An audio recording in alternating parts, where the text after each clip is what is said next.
Welcome to Neighborhood Favorites. Today we're at Doggy Style Bakery and Pet Spa with my co-host Moses. As we explore the top spot for pampering pets, we'll meet Krista Hines and her team, check out their unique services, and even give Moses a nail trim.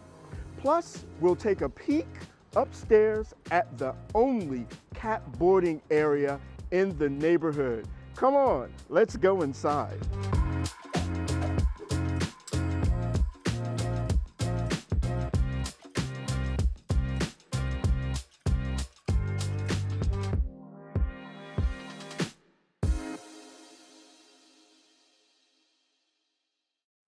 How are you? Good. Hi, George. It's nice to see you. Krista, Moses, say hello. Hi, Moses. Oh my goodness. It's so good to see you. Yeah, you know, we come here, we stumbled upon you, but we've never really had a chance to kind of tour and see what you have. Oh, well, Yeah, so let we're me excited. give you a tour. Oh, this will be great. Yeah. You ready, Moses? So, does Moses like any toys?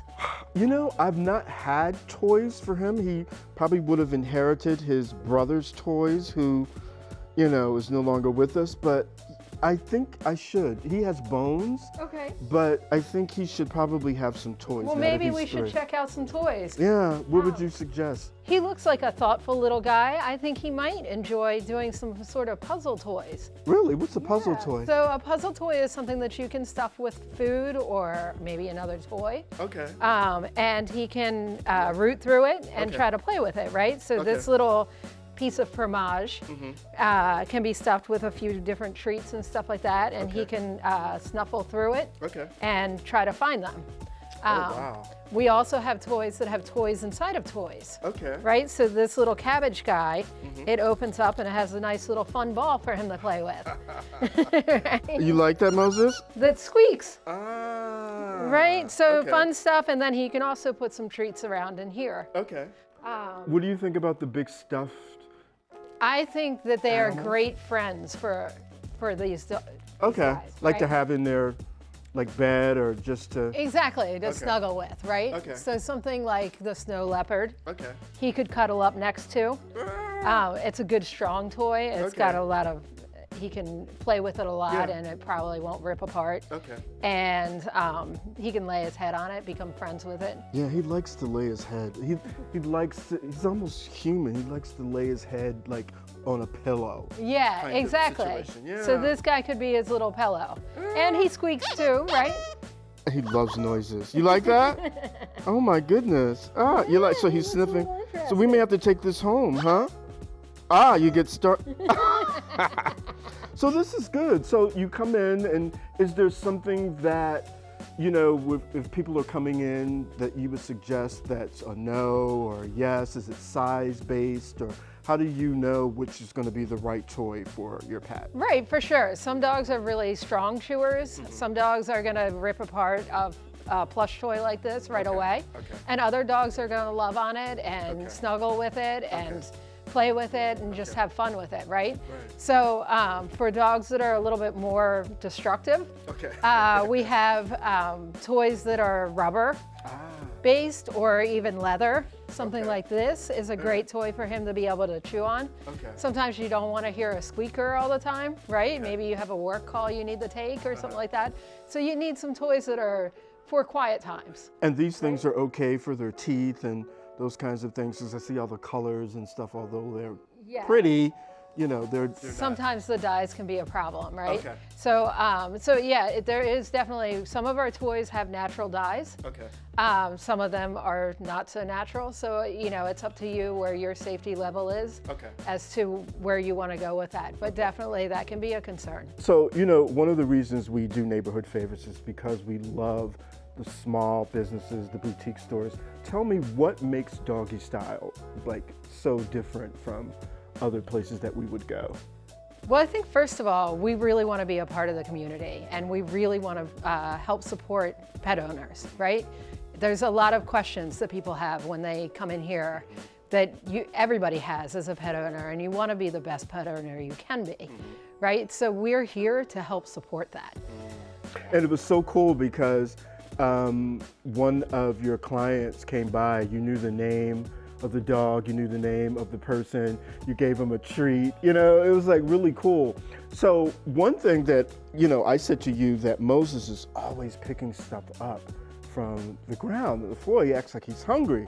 And, you know, you gave me some feedback about that. And could we just share a little bit about what you thought that could be and how we can, you know, some of the things that you have here that can help? Absolutely. So first of all, foraging is a natural instinct for a dog. Okay. But often they are foraging for something that they're missing, a nutrient, something that they're missing in their diet. Okay. So looking at that can help with the foraging, Okay. their desire to forage. Right, so the first thing we would talk about is talk about nutrition and what he's getting to eat, and maybe curbing that. And then we also talked a little bit about toys, right, so that he has something to play with. Well, I see you have some stuff here too. Like, what is this? Kombucha? Absolutely. So kombucha is a great food topper. Okay. It's a bone broth, but it also includes probiotics. Probiotics are great for our gut. They help us absorb our nutrients better. Okay. They help us stay healthier. Okay. And so something like that can be added to his food and can make a huge difference in his absorption of the nutrients that he's getting already. Right? So I'm seeing so many things here, which I love. Can we just kind of go through some of the things that we have here? Like I see the urinary berry, there's tropical balm. Let's go shopping. Okay. Okay. Sure, yeah. For sure. So tell me what these. A lot of these are CBD products, which are new, that are safe for pets. Okay. They're 100% THC free, which is really important for pets because they're a lot more susceptible to the THC. They absorb it a lot faster than us humans do. It works as an anti-inflammatory, anti-anxiety, all the great things that it does for us, it does for them. We also have the urinary berry, works to help flush out the urinary tract. So if they're prone to bladder, urinary tract infections, that's a great thing to add to their food. Mushrooms as well. We have a couple different types of mushrooms. They can help cognitive decline with cognitive decline in older dogs, but they can also boost the immune system. So if they're going through any type of illness or something like that, a mushroom supplement can be a great way to build their immune system back up. So for you giving me all of, I'm laughing and I'm taking all of this in, is to have all of this information. I mean, the places that we went before, you just kind of dropped them off, or you had their nails clipped, like nobody was there to talk to you about it. Right. How do you know all this stuff? Like, this is amazing to get all of this. It's like a tutorial, it's like an education, just being in the community. I'm sure it's just something that you love doing. And right, well, I've had the store since 2002. So that kind of helps. We've been in business for 22 years now. And I've done a ton of research. When I first opened, all of this information was so overwhelming to me, right? I had no idea how much of a difference some of these supplements, some of these foods affected our dogs. We learn about highly processed foods and how that affects us as people. Same thing with our dogs. So the more processing we do with the foods, the less natural nutrients they're absorbing into the body. The more natural nutrients they get in their body, the healthier they are. So we can say from this dialogue that we're having, things have changed. When my parents had their dogs, the dogs stayed outside, they never went to the vet, and they ate from scraps or whatever they threw to them. We're talking about now that it has evolved, that you are taking care of your pet, hopefully the way that you're taking care of yourself. Correct. Yeah. And we have a lot of customers that often say they feed their pets better than they feed themselves, right? Because we love our animals and they don't have a choice, right? So we want to make sure that they're getting the best that they can get. Yeah. And it's preventative measures so that they stay healthy and live longer. And longer lives are happier lives for us.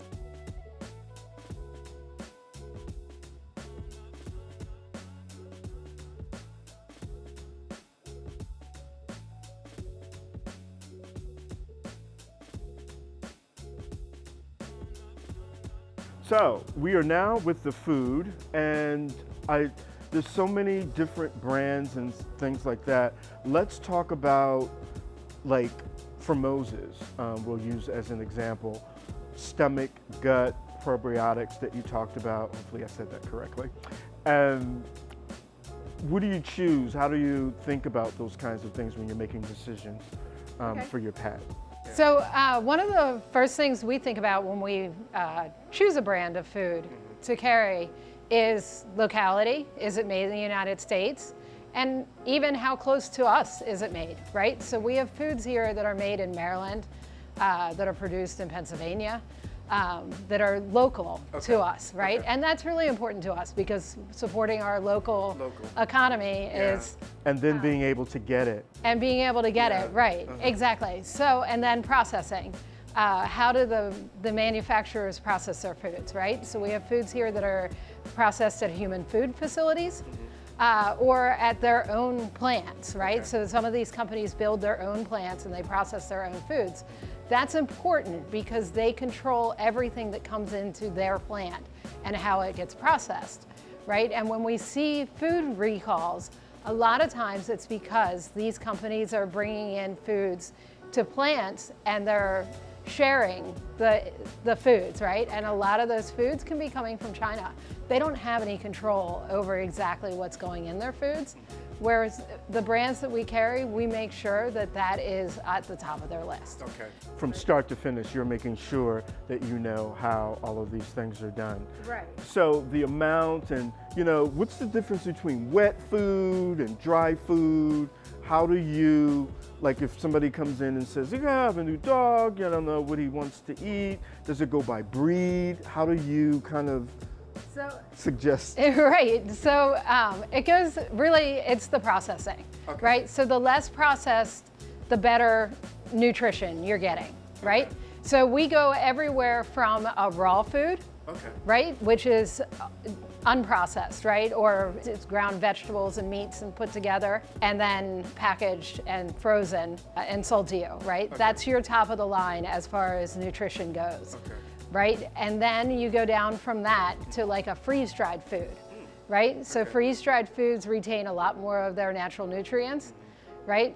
And I just feel like I don't know anything. Like, you know what I mean? Like, I feel like I thought it was just very easy. You get your dog, you find, something for them to eat, you find something, but from what you're telling me, it's a lot more detailed than that. It's a lot more detailed than that. Yeah, and so you're looking for places and you're looking for people like yourself that says, okay, this is what we need for your dog to have to grow and to be healthy and to solve some of those digestive problems and stuff like that you have.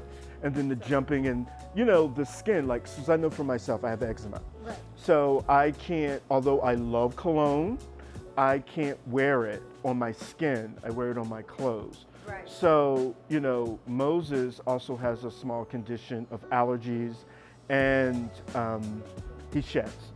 Right. So could we find a food or something that you think that could help with his skin and those kinds of things? Absolutely. We have even kibbles that help with skin and stomach issues, right?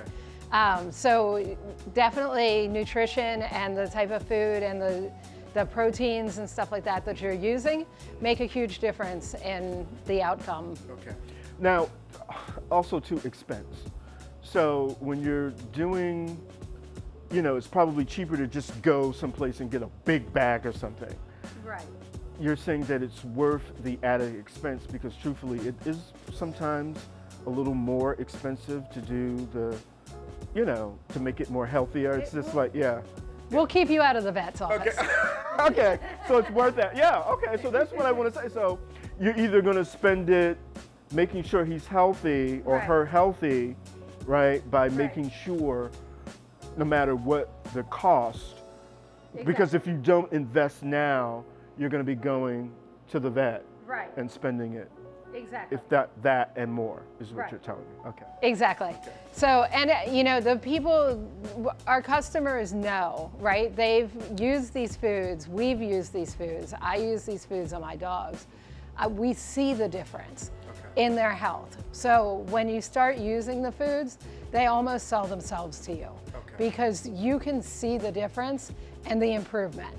And once you see that, you're gonna continue. So it's an investment. It's an investment. Yeah. It's not just, this is the This price costs tag. more. This costs, oh my God, I can get this a little cheaper someplace else. But you're making an investment in your dog's health. Exactly. Is that what you're saying? Okay.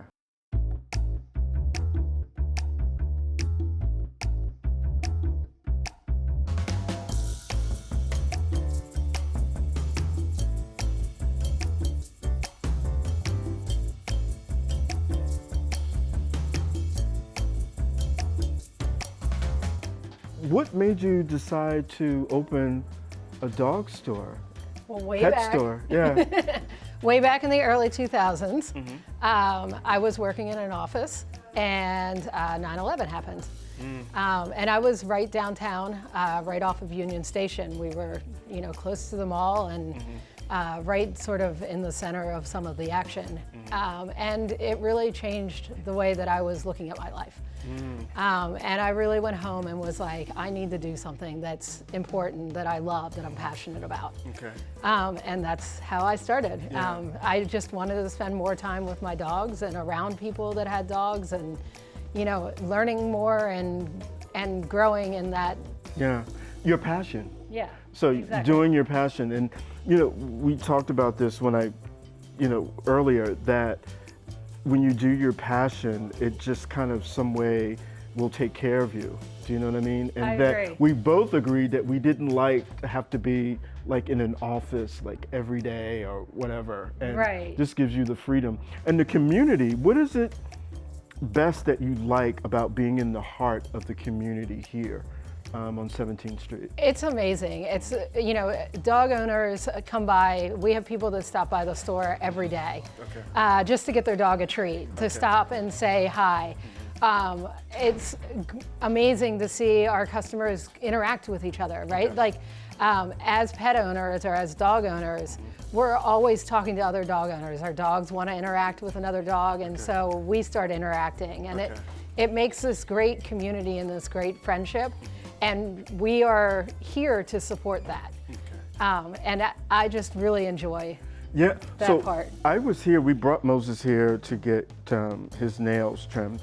And the street was closed for Halloween because you guys were like giving treats and people brought their dogs and you could stop at every business.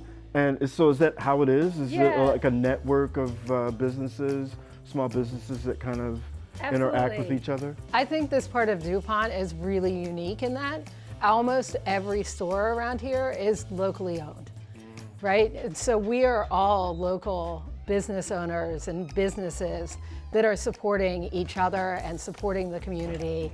And people just come here and enjoy that interaction and that locality. It feels like being in a small town almost in a big city.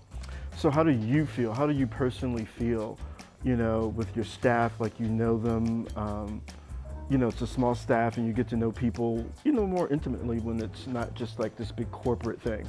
How do you feel like when you come in every day?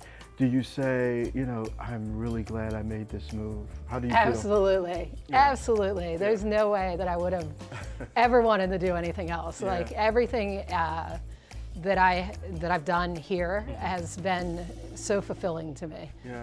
What would you suggest somebody, our viewers, saying, I've been doing this forever, I love to, what would you suggest for them about either working or starting their own business in pets? Because, it's not all like, So pets are a lot, right? Especially taking care of pets. So you have to be in it because you love it. Okay. There is no doing it on the side or if you are gonna pet sit or open a store like this or do grooming or do any type of care for a pet, you have to be in it to do it, right? To be there when that pet needs you.